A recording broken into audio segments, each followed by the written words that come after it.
వాళ్ళిద్దరి వాళ్ళ ముగ్గురి అయినాకనే నీదైందా? వాళ్ళందరి చేసినాక నేను 9 మంది కంటే నేను చిన్నదాన్ని. అంటే నీకంటే కూడా చిన్నది కదా మీ చిన్న చెల్లె. మా అవ్వకు 11 మంది పుట్టారు. ఏంది? ఏమీ లేకుండా చూసి ఇప్పుడు అన్నీ ఉన్నాయి. 5G ఇంటర్నెట్ కూడా చూసిరు చూడు. వీళ్ళు గ్రేట్ సిటీ. నీకు ఇచ్చిపోలేదు.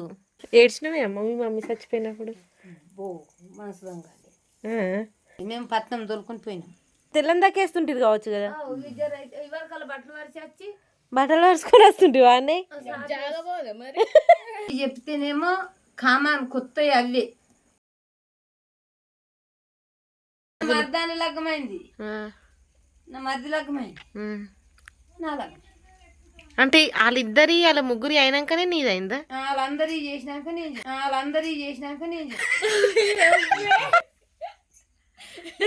అంటే లాస్ట్ చెప్పింది కదా చిట్ట, అందుకే అది అందరి నేను అచ్చి చేసుకుంటూ పోయినా. అంటే నీకంటే కూడా చిన్నది కదా మీ చిన్న చెల్లె. నా లగ్గమైనాక పుట్టిండ్రు. అది నీకంటే చిన్నది. నా లగ్గమాలు చేసిందని చెప్తున్నా కదా. అదే చిన్నదే కదా. అదే మరి పెద్దదైతే కాదు కదా. 9 మంది కంటే నేను చిన్నదాన్ని. మా అవ్వకు 11 మంది పుట్టారు. ఏంది? 11 మంది పుట్టారు. 11 మంది పుట్టిండ్రు. అవునా? ఇప్పుడు 7 పెద్దది ఇది. ఇలా అన్నాడు కదా ఫస్ట్. అంటే మీ అన్ననేనా? చచ్చిపోయిండ్రు. ముందు చచ్చిపోయారు ఇంకా. అంటే అప్పుడు అంటే అప్పట్లో ప్రాణాలకు విలువ లేదు చిట్టి. ఇప్పుడు నేనైతే 5 పానంతోనే పుట్టిండ్రు. 5 మాయలు కోసుకున్నా. నేను 5 బొడ్లు కోసుకున్నా, 5 మాయలు వాతుకున్నా, 5 ఎట్లా చేసుకున్నాను అట్లా నేను నెత్తులరా పెట్టుకున్నా. ఇప్పుడు నా కొడుకులు ఇప్పుడు ఇదనే కానీ గిట్లా చూస్తే నా కొడుకులు అయ్యాటు నా 9 నీకే భయపడుతుండే నీ కొడుకులు. నా ఎంబటినే ఉందరు. అలా అయ్యా పొద్దుగా లేవగానే తానం చేయాలి, రీల్స్ అప్ పెట్టాలి, బట్టలు ఎండుకునాలి. రీల్స్ అబ్బా అంటే ఇప్పుడు ఉండే బట్టలు పెట్టి బట్టల సబ్బులా? పెండ అని చెప్పదా? పెండతో గలీజ్ అవుతుంది తెల్ల. మేమేమో నల్ల మన్ను బుగ్గ గండ్లకి వెళ్ళి శుద్ధి ఎత్తుకొచ్చుకొని మేము పిండుకుంటుంటే సరుపులు లేవు. అప్పుడు సోడా 5 పైసల సోడా తెచ్చి అందుకెళ్ళి గింత వేసి మా ఎత్త. అసలు వీళ్ళు గ్రేట్ సిటీ. అంటే ఏమీ లేకుండా చూసి ఇప్పుడు అన్నీ ఉన్నాయి. 5G ఇంటర్నెట్ కూడా చూసిరు చూడు. వీళ్ళు గ్రేట్ సిటీ. కరెంటు లేని రోజుల నుండి ఇప్పుడు 24/7 ఇన్వర్టర్ల దాకా చూసిరంటే ఇలా జనరేషన్ గ్రేట్. ఇక మిర్గం వస్తుందని ఆనబడుతుందంటే కొచ్చేలోకి వెళ్ళి 2 సంచుల మంది ఎత్తుకొచ్చుకుంటుంది. నెత్తికి కావాలి, బట్టలకు కావాలి, మర్ర చెరిండే దాకా. ఇక కరెంటు లేకుండే అప్పట్లో 72లో వచ్చింది. మేమంజుడు అంకిత మేమకి ఎంత సన్నుగా ఉన్నది. ఇదంతా నాకే వేసు. కానీ చచ్చిపోయేటప్పుడు నీకు ఇచ్చిపోలేదు. నాకు జనం తక్కిచ్చిండ్రు. మా చెల్లెండకి ఎక్కిచ్చి. ఎందుకు? నువ్వు పెద్దదాన్ని అయ్యనే వంచిండు. ఎందుకే తాత మా అమ్మకి తక్కించినావు? వాళ్ళు బిడ్డలు ఉన్నోళ్ళు మనకు బిడ్డలు లేరు. ఏంటికే ఒక్క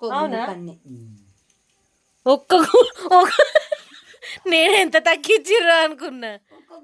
ఒక్క గుండా ఎంతగానో ఉంది. ఇద్దరు మా వాళ్ళకి చూపిస్తే ఎంతగానో ఉందో చూడాలి కదా. మీ మమ్మీ ఈమె మీ మమ్మీ నీకంటే పెద్దదానే?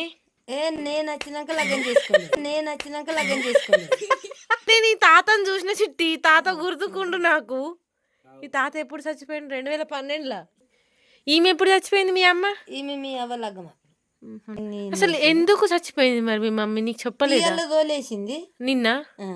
మీ అవ్వ చచ్చిపోయిందని పోయినా ఎంత అన్నాడు. పోయింది ఆడి కొయ్యడికి వచ్చింది. మీ తాత మిర్గం వచ్చిందని ఎడ్లు బండి తీసుకొని పోయిండు. ఆడ పంట పెట్టేస్తున్నాడు. పంట పెట్టేస్తే మా అవ్వకి జ్వరం వచ్చిందట. జ్వరం వస్తే ఏం చేసింది మా అవ్వ, అయ్యా నా బిడ్డ ఒక్కటిగా మనసాంసులు వేసుకొని పో. అప్పుడు మేము పరిస్థితి మాకు మంచిగా లేకుండే, అందుకు లేకుండా మందు సంచులు వేసి వాళ్ళు నిడిదాగదొలింది. మా అవ్వకి జ్వరం వచ్చిందంటే నేను అటు పోయినా.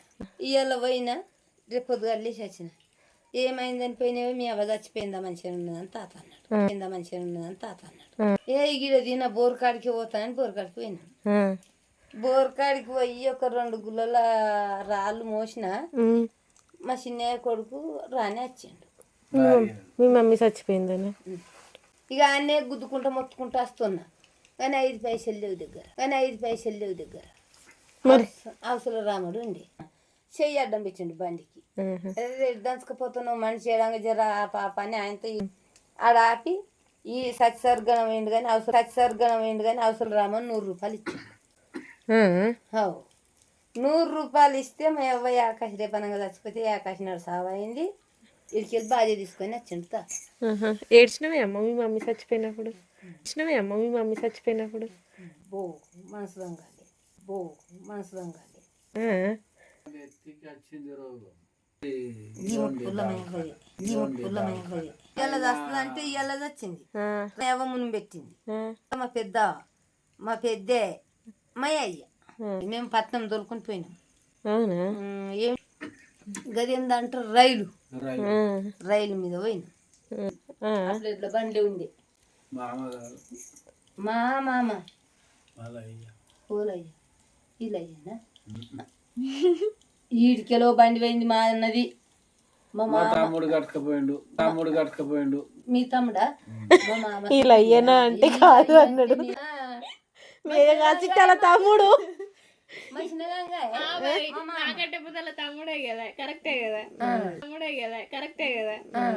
అంటే అప్పట్లో ఇక టీవీ లేవు ఏం లేవు కాబట్టి ఈ ఏషాలే ఇక లైట్లు ఉంటుండేనా? అదే ల్యాంతర్లు ఇంత అడలో కండీలో బ్యాటరీలు ఉండు. ఇట్లా దీపంయే అందులో పెట్టుకొని ఇట్లా పట్టుకొని పోకపోతుంటారా? కందీలు అంటాం అవి. కందీలు అట్రా అని అంటే మొఖాలు ఎట్లా ఏర్పడుతుండే అంతే. ఇప్పుడు కింద కూర్చొని చూసిర్రు అనుకో జనాలు, మరి కుర్చీలు ఆడి జనాలు కింద కూర్చొని చూస్తారు. వీళ్ళు వేషం వేసేది అందరికి ఎట్లా అంటే తెల్లని దక్కేస్తుంటారు కావచ్చు కదా. బట్టలు వరుసుకొని వస్తుంటే వాడిని నేను మ్యాక్స్ అంటే నేను చిన్నగా ఉన్నప్పుడు కూడా సాఫాలు వేసుకొని కూర్చుంటుండే. చిట్టి సర్కస్ అయినా ఏమైనా ఏదైనా కథ ఆడ ముందట సాఫా వారుచుకుంటుండే. ఇష్టం ఉన్న వాళ్ళు పండుకొని చూస్తుండే, ఎట్లా కూర్చొని చూస్తుండే అట్లా ఉంటుండే. అట్లా చూస్తుంటే చిన్నపురమైన చూడబోతుంటే చల్లగడ్డ మీద కథ చెప్తే పోతుంటే. అసలు కుర్మూల గల్లి ఏడున్నా వాళ్ళకి అది సాలరగడ్డ అనే పేరు ఉంటుంది చిట్టి. చల్లగడ్డ లేని కుర్మోళ్ళు ఉండు. ఎందుకు అట్లా అంటే వాళ్ళకి తెలుసు కావచ్చు కానీ నగల్లో కూడా ఉంటది. చల్లగడ్డ మీద ప్రతి ఊర్లో కుర్మో గల్లీ ఉందనుకో అక్కడ కంపల్సరీ అది ఉంటది. మా అమ్మమ్మ వాళ్ళ ఇంటికాడ కూడా ఉంటుంది. సల్లగడ్డ పడ్డది. అప్పుడు పెద్ద పండుగ చేస్తే సరి చదువుకుంటారు. ఎవరు రాని చల్లగడ్డ మీదకి రావాలి కంపల్సరీ. మన పంచాయతీ చూడు చల్లగడ్డ మీదనే తెంపుకుంటారు. మనం అంటే మా ఆఫీస్ కాడికి పిలిపియాలి, గ్రామ పంచాయతీ కాడికి పిలిపియాలి. అప్పుడు దుంపలిండ్లు అన్నమాట. పెద్ద కిట్ల పిలిపియాలి. పెద్ద కిట్లానే అంటుంటది అది అట్లానే అనుకుంటుంది. ఇప్పుడు ఏమేది సంఘంలోకి పిలిపియాలి, లేకపోతే గ్రామ పంచాయతీ. ఇప్పటి సిస్టమ్. అప్పటి చెప్తేనేమో కామాన్ కొత్త అవే. అప్పటికేమో అందరు రాయరు ఇడుపుగా. ఇప్పుడు నువ్వు అనుకో, తప్పు పట్టుకోకు. మీరిద్దరు భార్య భర్తలు సంసారం చేయం కదా అల్లా అని నువ్వు అంటుంటివి. లేకపోతే ఎందుకు మేమ బాగాలేదా నేను చేస్తాను కదా, నేను సంసారం చేస్తా అంటుంటి. బాపే అల్ల అంటుండే. అల్ల అంటే ఇక ఎన్ని ఐదు పెట్టుకుందాం, రేపా ఎల్లుండా ఇడుపు ఆయుధం రాసుకున్నాలి. అందరు రాసుకుందాం, దండు ఒప్పుకొని ఇడుపు ఆయుధం రాసుకున్నాలి అని పోదురు. ఇడుపు ఆయుధం నాడు మర పిల్లగాడిని ఒక తల్లిలో పెట్టి ఒక్కొక్కడు ఇడుపు ఆయుధం రాతురు. ఇగోడు నెత్తి మీద కొంగు వేసుకొని నిలబడితే ఆడు కొంగు తీసేసి పోవు. ఇక ఆయన ముఖం నేను చూడద్దు, నా ముఖం నువ్వు చూడద్దు. కొంగు తీసే నా మొగని ముఖం మేమిద్దరమే చూసుకో. తాత తీసేస్తాడు కదా కొంగు. కొంగు తీసేయంగానే నా అవ్వగారు నేను మా తవ్వ మేమే పట్టుకొని పోతుంటే ఇక ముందే దండుగులు పంచాయతీలు అన్నీ అయిపోవు కదా.